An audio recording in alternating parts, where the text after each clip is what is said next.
I was 35 years old when I moved back in with my parents, after getting laid off from my tech job in San Francisco. 6 months later, I had finally landed a remote position and converted my childhood bedroom into a functioning home office. Things were looking up until that fateful dinner when my dad casually dropped the bomb. "We're taking your office space," he said between bites of pot roast. I nodded and calmly replied, "Okay, I'll clear it out tomorrow." But inside my blood was boiling. This was the final straw in a lifelong pattern of having my boundaries crossed. If you've ever had someone disrespect your boundaries, drop a comment about where you're watching from, and hit that like and subscribe button while I tell you what happened next. 8 years. That's how long I had built my career in San Francisco's competitive tech industry, before everything came crashing down. I was Carter Walsh, 35 years old, senior software developer, at a promising startup that suddenly lost its funding. The layoffs came without warning, one rainy Tuesday morning. By afternoon, I was sitting at a coffee shop with my cardboard box of desk items, scrolling through my bank account balance, and doing some grim math. The Bay Area rent had been eating half my income, even with my decent salary. Without 6 months of emergency savings, I couldn't sustain myself while hunting for a new position in an increasingly tight market. After 2 months of fruitless job searching and draining what little savings I had left, I swallowed my pride and called my parents in Portland. "Of course you can come home, Carter," my mother said with that particular tone that mixed sympathy with an unspoken, "I told you so." She had never approved of my move to California, constantly reminding me how unstable tech jobs could be. Moving back to my childhood home at 35 felt like the ultimate failure. My father, Richard, a retired accountant who had worked at the same firm for 40 years, helped me unload my belongings with pursed lips and occasional sighs that spoke volumes.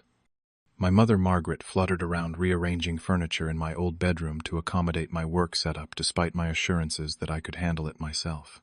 "We'll convert this into a proper office space for you," she declared already, measuring the walls with her eyes. "You can use the desk your grandfather left you." That first week I set up my workspace with painstaking care. The antique oak desk faced the window, overlooking the backyard maple tree. My dual monitor's ergonomic keyboard and the expensive office chair I had splurged on during better times made the space functional. I pinned my certifications and degree to the wall as a reminder that I was a professional, not a teenager who had fled back home.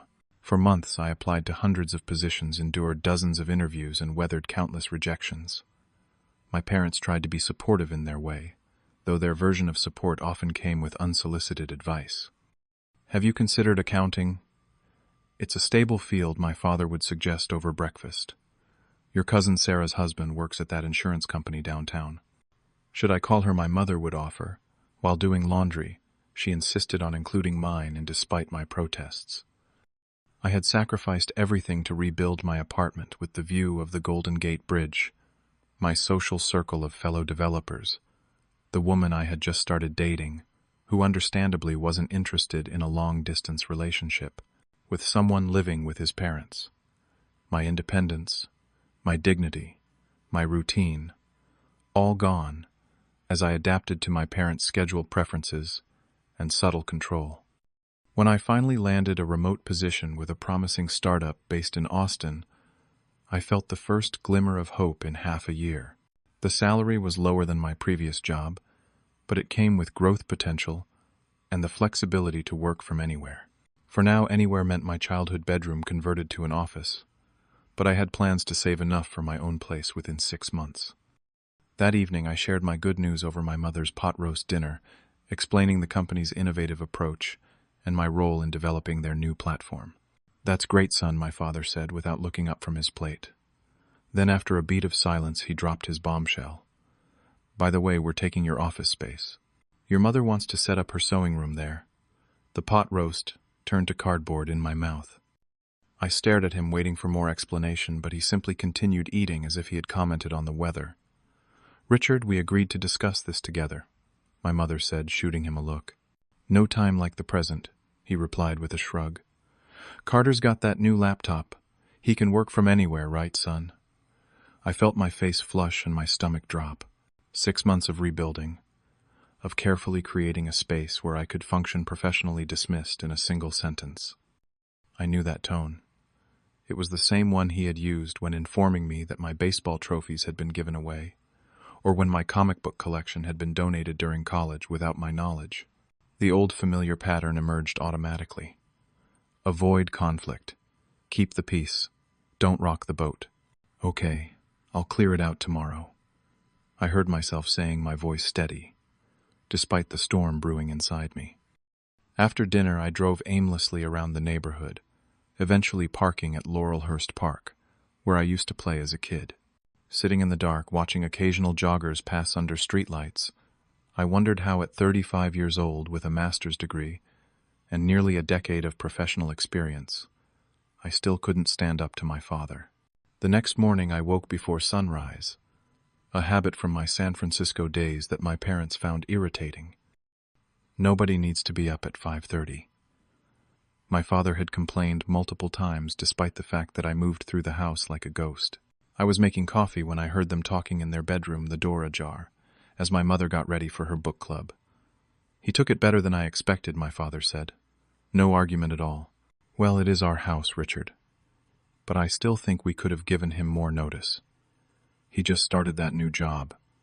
He'll adapt. Besides, it's not healthy for him to be cooped up in there all day, and his late-night typing keeps me up. I froze coffee mug halfway to my lips. While we're at it, my father continued, we should establish some bathroom schedules. 30 minutes in the morning is excessive, and maybe suggest he eat dinner on his own some nights. I love having him home, but I didn't expect to be cooking for 3 again at this stage. I retreated to my soon-to-be former office, gently closing the door. Sitting at my grandfather's desk, I stared at the familiar knots in the oak surface, tracing one with my finger, as I had done countless times during high school homework sessions. The conversation replayed in my mind, alongside a montage of similar moments throughout my life. My father convincing me to study business instead of computer science, only relenting when I agreed to double major, resulting in an extra year of tuition and burnout that nearly cost me my degree. My mother's subtle disapproval of Allison, my college girlfriend, until the relationship buckled under the constant criticism. The family meeting when I announced my move to San Francisco, which turned into a 3-hour lecture on financial responsibility and family loyalty. Each memory carried the same pattern: my desires, secondary to their expectations, my boundaries irrelevant to their plans, my compliance assumed and eventually given. I opened my laptop, reflexively checking apartment listings, though I had only been saving for 2 months of my 6-month goal. Studio apartments, 1-bedrooms, even roommate situations. Anything to escape the suffocating familiarity of history repeating itself. My phone rang. It was Blake, my new team lead, calling for our morning check-in. Carter, those code reviews you submitted yesterday were exactly what we needed, he said after our initial greetings. The attention to detail, the documentation, the optimization, suggestions, all spot on. The CTO specifically mentioned your work in the executive meeting. Pride warmed my chest, a stark contrast to the cold dismissal I had experienced at dinner. Thanks, Blake. I appreciate that. Keep this up, and we'll be talking about a senior position when we do evaluations in 3 months. You're bringing exactly the expertise we hoped for when we hired you. After the call, I sat in silence. The contrast between my professional and personal life stark and painful. At work, my contributions were valued, my expertise acknowledged, my future promising. At home, I was still the child whose room could be repurposed without consultation, whose time and space were subject to parental approval. At noon, I met my friend Jason for lunch at a diner we had frequented in high school. Jason had stayed in Portland, building a successful career as an architect and buying a small bungalow in a developing neighborhood. They're doing what now, he asked, after I explained the situation. Taking my office. Apparently, my mom needs a sewing room. Dude, she hasn't sewn anything since making our high school graduation robes, Jason said, shaking his head. This isn't about sewing. I know, I admitted. It's about control. Why don't you just move out? You've got income now. I've only been working for 2 weeks. The responsible thing is to build up savings first. Jason studied me over his burger. The responsible thing, according to who? Your dad. The question hit like a bucket of cold water. I had been so focused on meeting my father's standards of financial prudence that I hadn't questioned whether those standards served me or him. Look, Jason continued, my guest room is yours if you need a transition space. No pressure, but the offer's there. After lunch, instead of returning to my parents' house, I called the number on an apartment listing I had noticed earlier. The property manager could show it at 3 o'clock. I agreed without hesitation. The apartment was in a converted industrial building downtown, smaller than I would have preferred, but clean and functional. Exposed brick walls, large windows, an open layout that could accommodate both living and working areas. The rent would stretch my new salary thin, leaving little for savings initially, but it was manageable. Walking through the empty space, I felt something I hadn't experienced in months. Peace. No judgmental sighs, no unsolicited advice, no walking on eggshells. Just the possibility of autonomy. I'll take it, I told the surprised property manager, pulling out my credit card to pay the application fee and deposit before I could reconsider. When can I move in? Application usually takes 48 hours. But if everything checks out, you could have keys by Friday. Perfect, I said, feeling a strange mix of terror and elation. I'll make it work. I returned to my parents' house, with a secret lodged in my chest like a time bomb. My application had been approved within hours, thanks to my credit score, one of the few things that had survived my employment gap intact. I had signed the lease digitally and arranged for utilities to be connected by the weekend. For the next 2 days, I normally participated in family dinners and agreed with my mother's elaborate plans for her new sewing space. In the privacy of my soon-to-be former room, I methodically sorted my belongings, identifying what was essential for my new apartment and what could stay behind temporarily. My father had already started bringing in storage boxes. For your things, he explained. Thought you could use the garage corner for now. I nodded agreeably. Thanks, Dad. That's thoughtful. When Friday arrived, my parents announced they would be visiting my aunt in Seattle for the weekend. We'll be back Sunday night, my mother said, kissing my cheek. There's lasagna in the freezer. Don't forget to clear out that room, my father added, as he loaded their overnight bags into the car. Your mother wants to paint on Monday. I won't forget, I promised the literal truth, though not in the way they understood it. As soon as their car disappeared down the street, I called Jason and the small moving company I had booked. Within an hour, we were loading my bed, desk chair, computer equipment, clothes, and personal items into a modest moving truck. You're really doing this, Jason said, helping me carry my bookshelf down the stairs. I really am, I replied, surprising myself with how certain I felt. By evening, my essential belongings were installed in my new apartment. It looked sparse, with boxes stacked against bare walls and furniture, arranged in temporary configurations. But it was mine. The wooden desk sat beneath the largest window my computer already set up and connected to the building's internet. As Jason left with a promise to check in tomorrow, the reality of what I had done began to sink in. I sat on my hastily made bed surrounded by half-unpacked boxes and drafted the note I would leave for my parents. I wrote and rewrote it several times, trying to find the balance between honesty and unnecessary harshness. I didn't want to burn bridges completely, but I needed to break the cycle of acquiescence that had defined our relationship for decades. The final version was simple. Mom and Dad, I've moved into my own apartment at 1424 Morrison Street, Apt 307. This decision wasn't made lightly or in anger, but out of necessity. I need space to build my life on my own terms.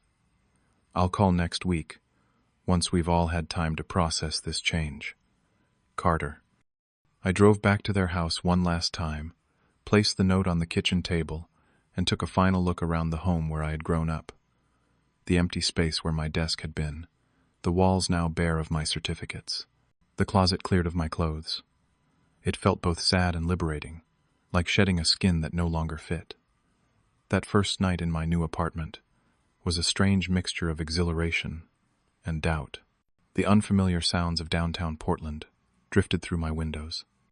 The mattress felt wrong without the familiar sag in the middle, but the knowledge that this space was entirely mine, that no one could claim it or dictate its use, allowed me to sleep more deeply than I had in months.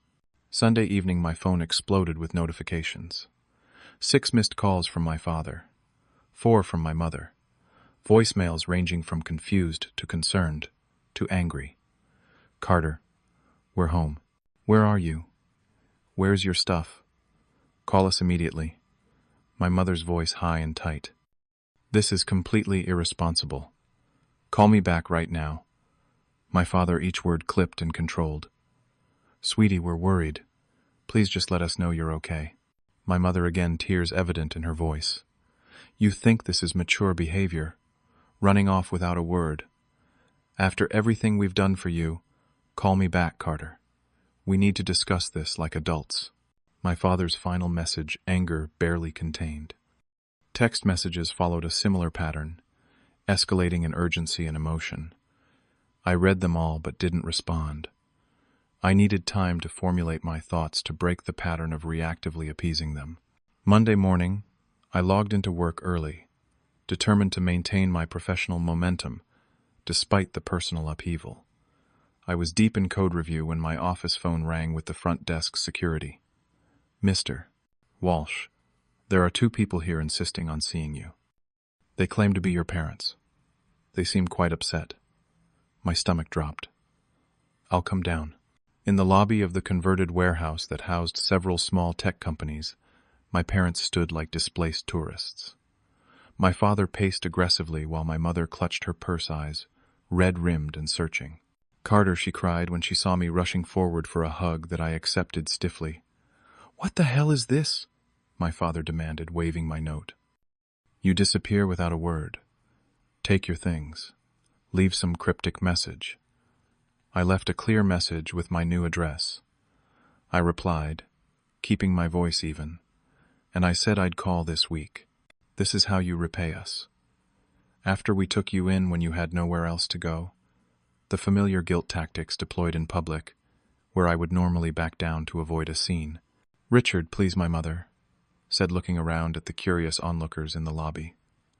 "Let's not do this here." "No, let's do this here," my father insisted. "I want to understand what kind of son abandons his family without a word." "I didn't abandon anyone," I said, surprised by the steadiness in my voice. "I'm 35 years old. I got my own apartment. People do this every day. After we converted your room to an office for you, which you were taking back without discussion," I pointed out. "Look, I appreciate you letting me stay when I needed it. But this arrangement wasn't working anymore. So you sneak away like a thief while we're out of town. Is that the mature response? Would you have let me leave without a fight if I had told you I asked?" The question hung between us, its answer obvious in his reddening face. Mr. Walsh, Blake's voice came from behind me. "Is everything okay here?" I turned to see my team lead, and 2 of my colleagues watching with concern. "Everything's fine, Blake. My parents were just leaving." "The hell we are." My father started, but my mother grabbed his arm. "Richard, enough. We're making a scene." She turned to me. "Carter, please come home so we can discuss this properly." "Mom, I am home. My home. My apartment that I pay for, where I can work without being told my typing is too loud or my bathroom time is excessive." Her eyes widened at hearing her own words repeated back. "You need to think about what you're doing," my father warned. "This salary of yours barely covers rent. What about savings? What about your future?" "My future is my responsibility," I said firmly. "I appreciate your concern, but I've made my decision. This is my life, and I need to live it on my terms." "Let's go, Richard," my mother said, pulling his arm. "We're not accomplishing anything here." He stared at me for a long moment, disappointment and anger warring in his expression. "This isn't over," he said, finally allowing my mother to lead him toward the exit. "Actually, it is," I replied, but they were already walking away. Blake stepped beside me as the glass doors closed behind them. You okay? My hands were shaking, adrenaline coursing through my system, but I nodded. I will be.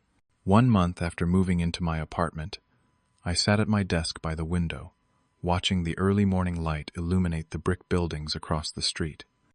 My workspace had evolved from the hasty setup of moving day to a thoughtfully arranged area that supported both productivity and comfort. Plants softened the industrial edges of the space. Art I had selected myself adorned the walls. Small improvements each week as my budget allowed. The financial adjustment had been challenging. After rent, utilities, internet, and groceries, there was little left for savings or luxuries. I had sold my car unnecessary in downtown Portland, with its efficient public transportation, and embraced meal planning with a dedication that would have impressed even my frugal father. But each small sacrifice came with the priceless reward of autonomy.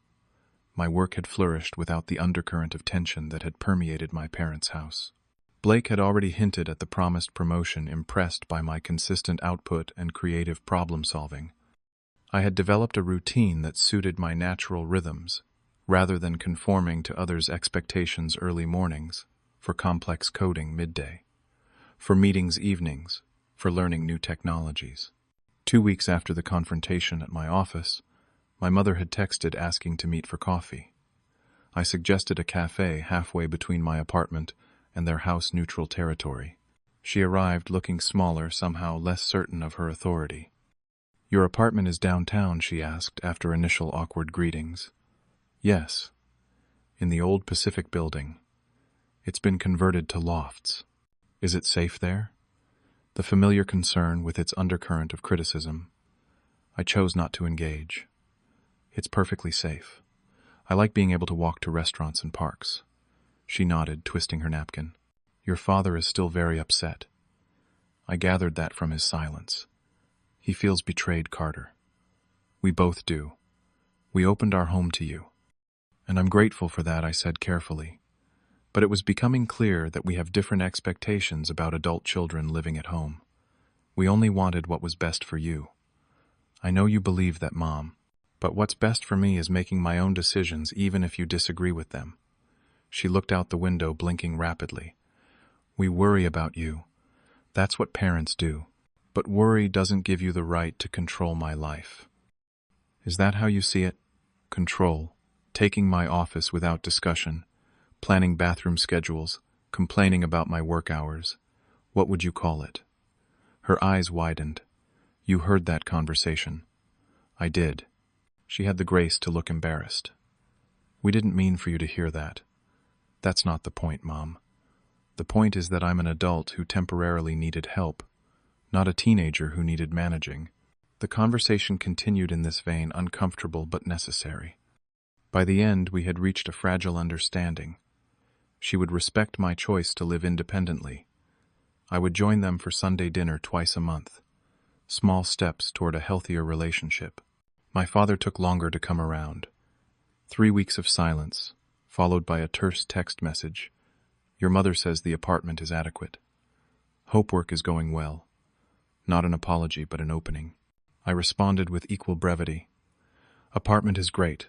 Work is excellent. Hope you're both well." The first Sunday dinner was an exercise in restraint from all parties. My father asked surface questions about my job, avoiding any mention of my living situation. My mother served my favorite foods, an olive branch, in culinary form. I showed genuine interest in their activities, while maintaining clear boundaries around my own life. Slowly, a new pattern emerged. Respect cautiously given and firmly maintained. Conversations that acknowledged our differences without attempting to change each other's minds. The relationship would never be effortless, but it was becoming honest, in a way it had never been before. As my professional confidence grew, so did my personal life. I joined a rock climbing gym, making friends who knew me only as Carter the software developer, not Carter, the dutiful son. I began dating again, meeting Jessica at a tech meetup, where we bonded over shared interest in emerging programming languages. When I brought Jessica to Sunday dinner, after 2 months of dating, my parents were on their best behavior, though my father couldn't resist one leading question about her career prospects. Before I could intervene, Jessica calmly explained that while her nonprofit work wasn't lucrative, it fulfilled her in ways that financial success alone never could. My mother changed the subject, but I caught my father's thoughtful expression as he considered this perspective so different from his own. The promotion came with a salary increase that eased my financial constraints. I began building savings again, this time toward my own goals. Perhaps a down payment on a condo, investments in my future, on my terms. The relief of creating security without sacrificing autonomy was profound.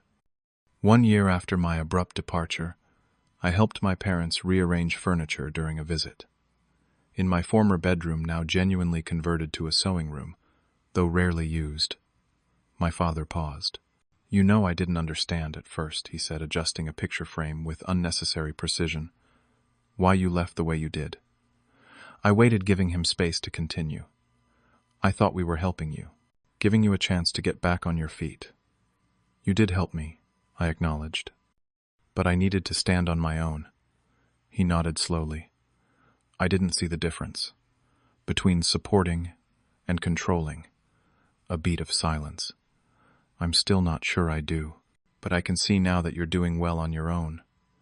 It wasn't quite an apology, but from my father, it was monumental. "Thanks, Dad. That means a lot." The lesson I learned through all of this wasn't just about standing up to my parents. It was about recognizing the subtle ways we can allow others' expectations to shape our choices, how peace, at any cost, ultimately costs too much, and how true support enhances freedom rather than restricting it. Sometimes the bravest thing we can say is simply no, especially to those whose approval we most desire. Setting boundaries isn't selfish, it's necessary for authentic relationships. And sometimes creating physical distance is the only way to establish emotional boundaries that allow both parties to see each other clearly. Have you ever had to make a difficult choice between keeping peace and demanding respect? Drop a comment below to share your experience. If this story resonated with you, please hit that like button and subscribe for more stories about finding your own path. Thanks for joining me on this journey. And remember that sometimes the most loving thing you can do for yourself and others is to stand firmly in your own truth, even when it's uncomfortable.